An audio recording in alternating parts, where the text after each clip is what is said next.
Hello everyone, and welcome to today's lesson.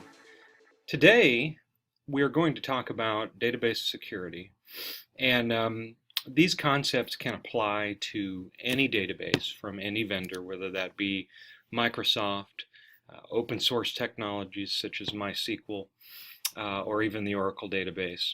As a case study today, we're going to look at database security techniques and considerations specific to, in this case, Oracle databases, and how we can help facilitate secure data. So what we're going to talk about in particular are three main categories or sections, and we're going to talk through understanding the problem. It's important that we understand how the bad guys or the hackers are essentially trying to get at this data that we're trying to protect. We need to help facilitate the understanding of the anatomy of an attack. So what does that consist of? How do attackers typically try to breach sensitive data? Once we know that particular structure or how those attacks are being conducted, then we will talk about steps to securing the database. So we need to know how the attacks are taking place, what attack vectors, what methodologies, what tools, and then we can talk about how we can address them from a defense in depth perspective. And then we'll wrap it up with a discussion of overall database security strategy and best practices. So first, the anatomy of an attack. Sometimes attacks or breaches relative to data disclosure are not necessarily malicious. Sometimes administrators, database administrators, systems administrators can simply configure systems in an insecure way that might allow them to be easily and even mistakenly to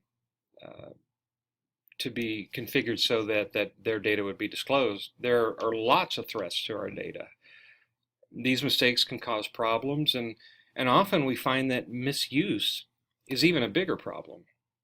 It can be something as innocent as a curious employee simply just trying to get details on what maybe a celebrity is doing, or even just trying to get their job done in the best way possible. And finally we come to the elephant in the room, which is that there are lots of people out there who make their living actually stealing data. And in some cases this is state-sponsored activities and organized crime, and in other cases it's malicious individuals.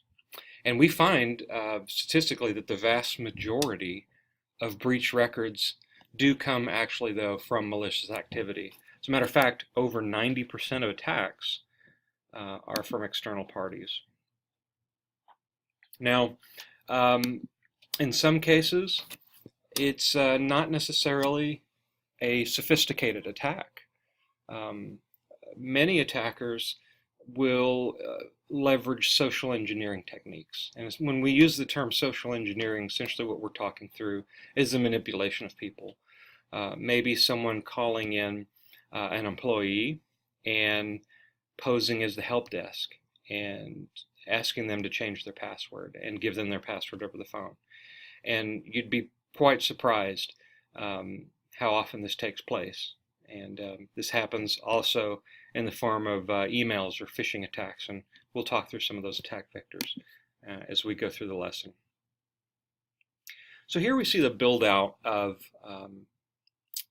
a modern attack, and the malicious actor, in this case a criminal, would perhaps look on LinkedIn, and they're looking for individuals that might be database administrators, because these folks typically have privileged access to databases within their companies. So if an attacker can get their privileges, it will be a target-rich environment for them if they can get that information. So many times what will happen is a phishing attack, which is essentially an unsolicited email, might be sent to a database administrator. That database administrator may unknowingly open that email and click on a link. And that link may look harmless, but really could be a link to a website that is a malicious site that would download malware onto that database administrator's machine. And then subsequently, that malware could be used as a point of command and control for the hacker to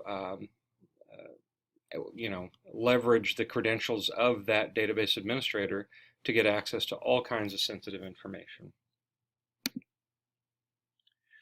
So, another way that attacker might, leverage this point of command control, or a way that they might leverage it, is that they would establish a backdoor at this point, and they can go outbound through the internal firewall, and they can even cover their tracks. Some of the more sophisticated attacks, they can evade intrusion detection systems by slowly filtering data or pushing data outbound of these breached networks, or even encrypting that data.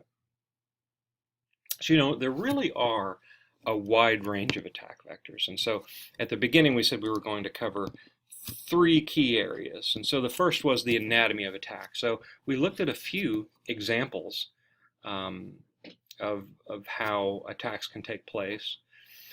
I think it's important to note that in practice, we find that no one single control essentially is going to protect your data. It's a concept that we in the industry refer to as defense in depth, and it's not a new concept. It's a concept that is as old as time. It's the notion of multiple checkpoints, and you can use the old analogy of a castle, right? A castle would have a moat. It would have guards, a fence. Then you would have another line of defense within the castle. And so the reason for this type of methodology is that, as I mentioned before, there are multiple attack vectors. And in order to secure your data against these vectors, it's important that at every layer, at the network, at the operating system, at the database, that we put common sense controls, either in the form of people or process or technology, that can protect against all these attack vectors. And so, if we look at this particular diagram, you see that there are attack vectors all around the outside of this diagram.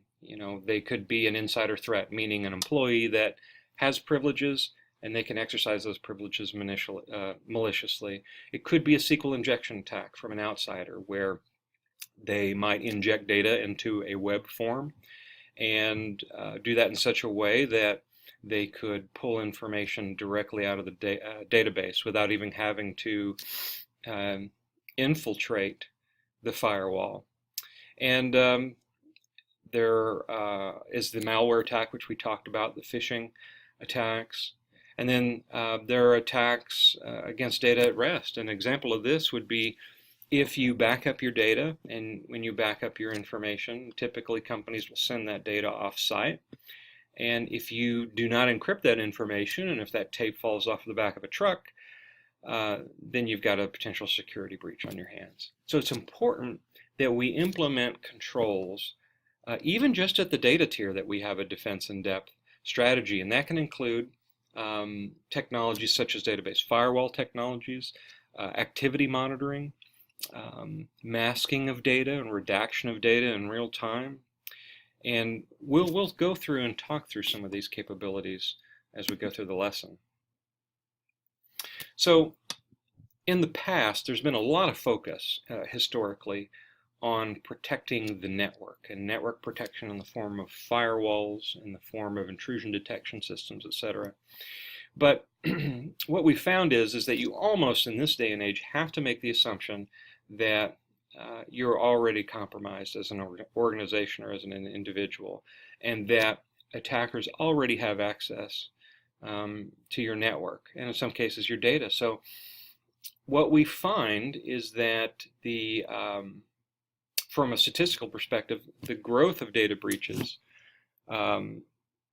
has ranged from, in 2005, 53 million records were compromised, to over a 250 million records of personally identifiable information as of 2015. And what we find is that the number one stolen credentials out of all these are the number one threat action, meaning that if a username and password are compromised, they can be leveraged to do further harm in terms of leveraging data maliciously, whether that be identity theft and other common hacks. And we also find that databases and file servers are typical targets, and that the second most common target of insiders, when you look at that attack vector, are actually databases, which makes sense, of course, because that's where the data resides. And there have been a lot of high-profile cases. Target has been in the news, Home Depot, even the federal government with the recent compromise of millions of fingerprints from federal employees. So 97% of database breaches, though, that we've talked about could actually have been prevented with controls that already exist today. So 97%. So out of these three categories we're going to talk through today, we walked through pretty extensively the anatomy of an attack. Well, okay, now that we understand the problem, let's talk through how we can actually address it. And as part of our case study, we'll use an Oracle database as an example. So what are 3 steps to securing an Oracle database? Well, best practices involve fundamentally 3 categories of controls. The first is encryption. So if the data is encrypted, then if that information is compromised, it can't be read. It's essentially useless information.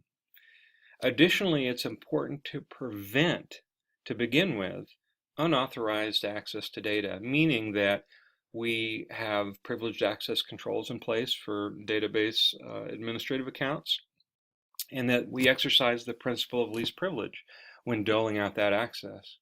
And then finally, it's important that we have detection capabilities in place. So another interesting statistic, and we'll go through this as well, is that many times organizations find out from external sources that they've been breached or compromised. And in many cases, in my own personal professional experience, banks, etc., find out from government agencies such as the NSA.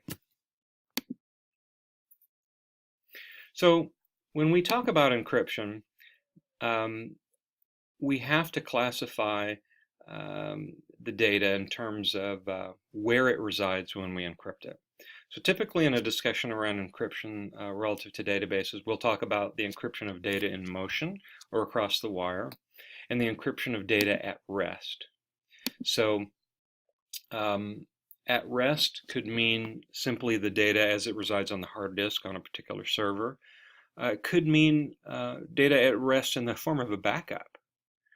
And then additionally, data in motion, what we're talking about is the encryption of the data as it moves across the wire, so that if someone has a snooping device, they can sniff information off of the network or tap into it if it's in clear text. So it's important to encrypt that information.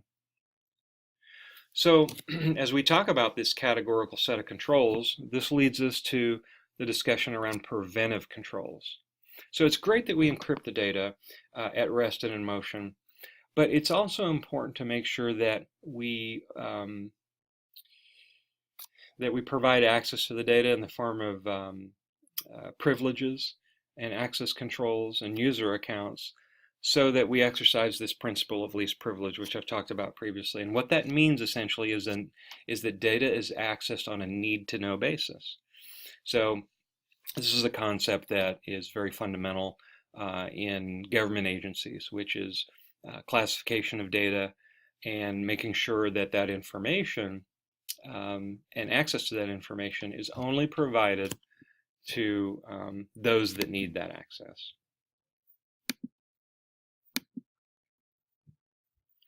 And so there are even different categories of preventative controls.